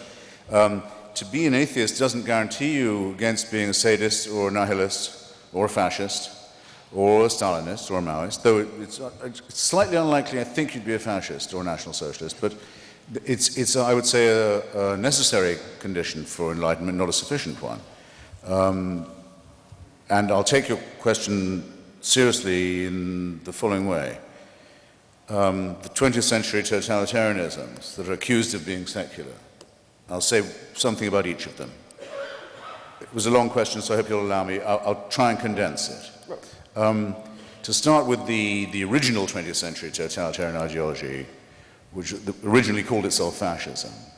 If in any account you read of fascism, historical account you read, from its origins in Italy, through Spain, Portugal, Croatia, Hungary, Slovakia, etc. If you take out the word fascist and put Catholic right wing, it's the same story. There's no difference. And if you add parties in political alliance with the Vatican, it's the same. All of them. Fascism is another word for the Christian Catholic right wing. In Slovakia, the actual head of the fascist dictatorship was a priest, Father Tiso. In almost every case, the regime was in holy orders and or with the direct alliance with the Pope himself. That's a simple matter. Anyone can check it out. I'm not going to assert it now. I would just say fact-checking and I would be as one on this point. Now, that's not completely true with National Socialism. It's true of the Nazi Party in Austria and Bavaria in its heartlands that it begins blessed by the Vatican, by a concordat with the Church, by the Protestant churches also. But it's not true to say it's a Christian movement in quite the same way. It's a pagan movement to some extent. My favorite example is this, I suppose. Joseph Goebbels was expelled from the Catholic Church. He was. He was the only Nazi who was. Why was he expelled? For marrying a divorced Protestant. Magda Goebbels. You see, the Church does have its standards. However, it is estimated by Paul Johnson, Catholic historian, that more than 40% of the Waffen-SS were practicing, confessing Catholics. No one was ever excommunicated or threatened with excommunication for taking part in the final solution. And that was because of the alliance between the Nazi Party and the Church on two main things, anti-Bolshevism and anti-Semitism. Again, I'm condensing a bit. Now it brings me to the Stalinists. Okay, you're Joseph Stalin. You've taken over Russia. You've been educated in a seminary in Georgia, by the way.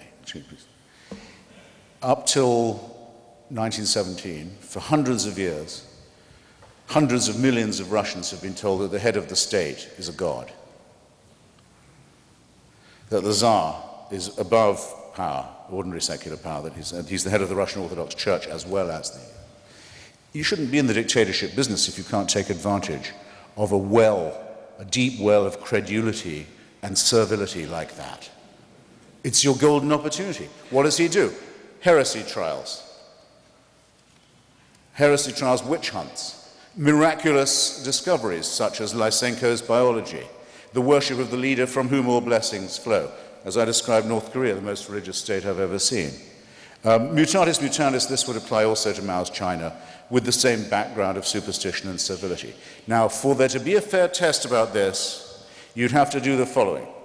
And no one I've ever debated with has even tried it. So you be the first. You find me a state or a society that threw off theocracy and threw off religion and said, we adopt the teachings of Lucretius and Democritus and Galileo and Spinoza and Darwin and Russell and Jefferson and Thomas Paine.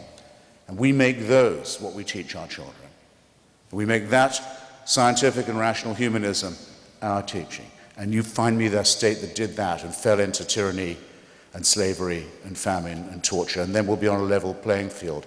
As it is, all you've done is show that the idea of worship and the idea of credulity and the idea of servility and slavery to religion is a bad idea in the first place. But none of the czars and none of the Chinese kings, none of this. By the way, the Russian Orthodox Church always stayed with Stalin, always stayed with Stalin. But they never killed 30% of their population. Who didn't? The Russians never killed 30% of the population before the communists took over, 20 or 30%. No czar ever did that. No Christian czar ever did any killing on anyone. Well, no, excuse me, they started the First World War. They started the pogroms. They brought the protocols of the Elders of Zion that was imported by Tsarist secret policemen to National Socialist Christian gangsters in Europe. How much do you think the export of Russian Orthodox anti-Semitism cost us in point of lives and war? And have you ever counted up what happened to the wars, in the wars that Tsarism started and carried on, and the persecutions, and the famines, and the tortures, and the starvation, and the people who just died of neglect? Come on. You want to do this accounting? I'm here. I'm really here for you.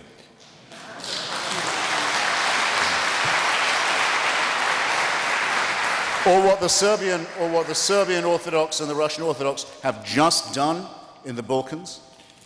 The most recent genocide we've seen in Europe, entirely done by a Russian and Serbian Orthodox fascist and Catholic Croatian Ustasha, grinding a whole part of civilized Europe into nothingness and bloodshed for their filthy, stupid medieval quarrels. How dare you say that any secularist, we who've opposed this kind of barbaric stuff, are on all fours with these creeps? You should take it back. You owe me an apology.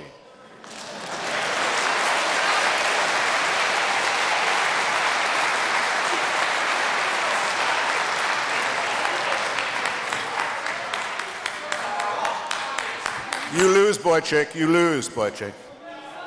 Please. Hey, civility. Civility. Civility's overrated. Not here, it's not. Peter. Right. I think I just conceded the point that you could attribute evil acts to both religious and non-religious people, and I continue to concede it. But I think that the answer that you've just heard was shocking in its evasiveness. First of all, the most enlightened government that humanity had ever seen in terms of its own self-conceit, which of course is something that atheists are very fond of, was that of the French Revolutionary Terror, which ended by executing so many people that what is now the Place de la Concorde was ankle deep in blood, and the executioners were too tired and disgusted to continue with their work. As for the Soviet Union, in which I lived for 2.5 years of my life. To portray the ideology and regime of that country as religious is an absurdity almost beyond belief, requiring actually the most colossal nerve to make. This was a state which tried to murder God. It was a state of massacred priests, of desecrated and demolished churches, in which people were brought up with enormous energy not to believe in God. Oh, there was no establishment of religion there, no tax breaks for priests, nothing of that kind. A totalitarian horror of persecution of something which people believed to their own comfort in times of the greatest trouble, and which they had to keep in their hearts privately, and especially if they were anything other than the humblest in society, and keep secret if they wished to survive without being thrown out of their homes, thrown out of their jobs, or having their marriages deliberately destroyed through persecution. That was the state of it. This was not a religious phenomenon. It is straightforwardly untrue to maintain that it was. I have conceded the evils done by my side. Why can't you just simply accept that the Soviet Union was an atheist regime which hated God? Why can't you do that? Because it would be false, because the Russian Orthodox Church stood then, as it did with Stalin, as it now increasingly does. Black-cowled figures appear next to Vladimir Putin, former current KGB thug, tyrannizer of the Ukraine, Georgia and the Baltics, filthy replacement of Tsarism, filthy synthesis of Stalinism. The same Russian Orthodoxy is his official nationalist and statist ideology. There was never a moment in Russian history where the powers that be didn't find that church convenient. It may not have been convenient for you as a believer to notice it, but I am obliged to the truth in the matter. Russia was not an atheist state. It wasn't even a secular state. It was a pseudo-religious state borrowing from the practice of orthodoxy and trading upon its teachings and its tradition. And I repeat my challenge. You, for this question to be valid at all, must propose and point out a government that adopts, or state or country or nation, that adopts the teachings of Spinoza and Einstein and Jefferson and Paine, and that fell into massacre and tyranny. And you can't do it, and so you have to look for 10th-rate substitutes. Well, it's an impossible challenge. I can find you a regime which Thomas Paine supported, which attempted to execute him as gratitude for his support, and so can you. The point is you will not accept the simple truth, which is that the Bolshevik regime, from its beginning, persecuted religion with deep and determined, violent, murderous hatred, and to maintain that this was in some way a religious phenomenon is an absurdity. To believe it is to reveal a credulity driven by an unreasoning faith in God. Every modern state has had to go through a period of declericalization of one kind of violence or another.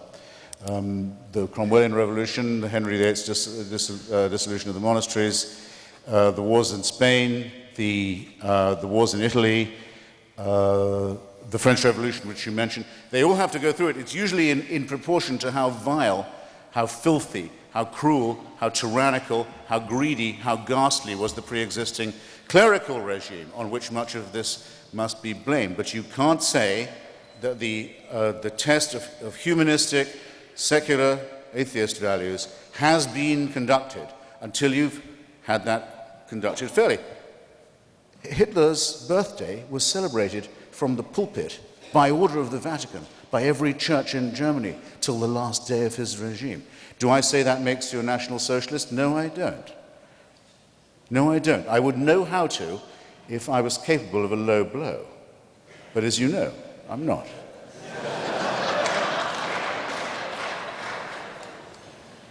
Peter, any last response? No, it's obviously futile. Our last question. Invincible faith. In the last few years, we've witnessed... Speak up. In the last few years, we've witnessed many atrocities perpetrated by fundamentalists. And I'm concerned that we run the risk of letting our responses fall into a fundamentalist mode of thinking. And I'd like to have each of you comment on that. I'm not sure I got the grammar of your question, sir, I must be honest. Well, the concern I have is that how can we sustain a modern secular response to medieval fundamentalist atrocities? And how can we convince our politicians to take a secular modern approach to thinking about these things and educating the populace about them?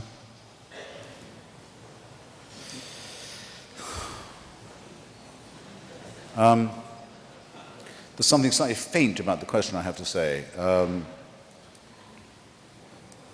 I'm going to assume I know what you mean by fundamentalist. If we take the best known current political dispute in which this country is involved, I suppose, and the oldest one and the best understood, it would probably be the question of Palestine, okay?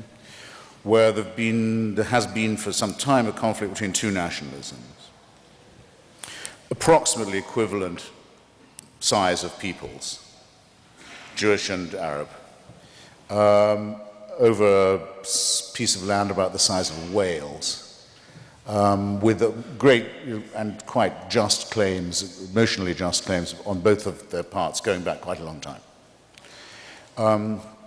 For a long time now, the solution to this very difficult matter has seemed to many people to be something like a partition, an award of roughly half each of the disputed territory. It's not perfect, it's not great, but it is the accepted view of the PLO now, of most of the Israeli voting public, of the vast majority of American Jews, of the UN, of the European Union, of the international community, and so forth. And it makes a rough kind of sense. It's not brilliant, but it's thinkable. It's not insane. Why can't we get what everyone seems to want? Because of religion. That's why. Because there are enough people on the Jewish side to say, what land split? God gave all this land to us. All of it to us. And on the other side, it doesn't take much to say, you're dead right about that. God did award all the land, but not to you, to the Muslims only. And there are enough of them to make certain there cannot be a solution. And just as if that wasn't enough, the mad supporters of Judaism and the mad supporters of Islam, the American Christians to the rescue. With luck, if the Jews can be supported long enough, as our rope supports the hanging man, they can bring on the Battle of Armageddon, the thing we all secretly yearn for, as all religions do. Totalitarian first in their origin, genocidal in their conclusions. We want this to be over. We want this world to pass away.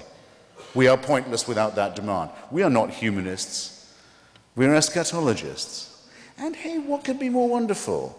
The Jews will bring it on, and those who aren't converted in time to Christianity will be turned to ash, as will everybody else. So what could be more heavenly than that? So now you see why religion poisons everything.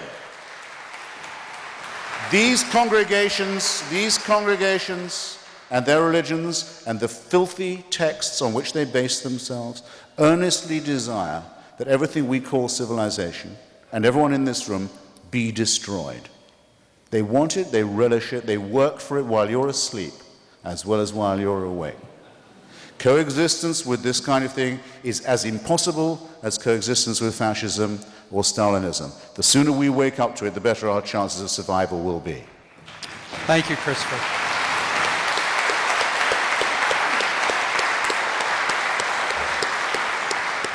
It's my unhappy task to have to call the question time to an end now. Thank you very much, Peter and Christopher Hitchens, for a very lively and provocative debate.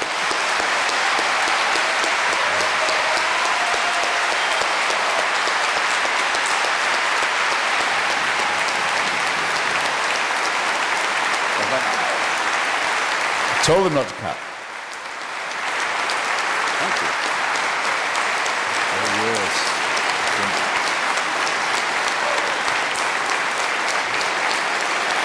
Thank you, ma'am. You know, many helpful people and organizations come together to make an event like this so interesting and make it possible. I'd like first to thank Tom Haas, president of Grand Valley State University, for his support.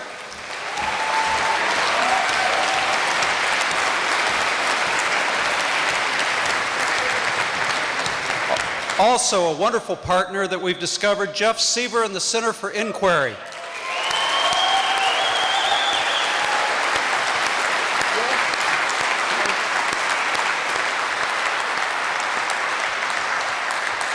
Thank him for the financial support and all the enthusiasm and hard work that that institution brought to this event. 2 donors tonight, Bob Goodrich and John Hunting. Thank you very much.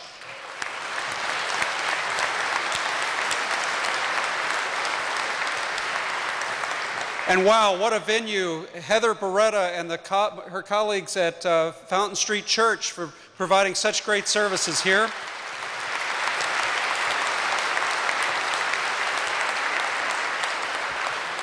Frank Stella and the Interfaith Dialogue Association. Frank, where are you? Thank you. Doug Kinsey and Grand Dialogue. Thank you. Grand Rapids Community College for your enthusiasm for this project.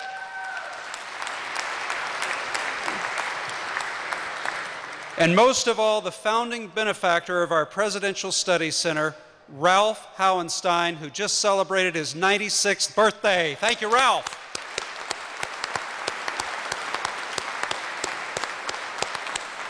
Thank you all. We are adjourned.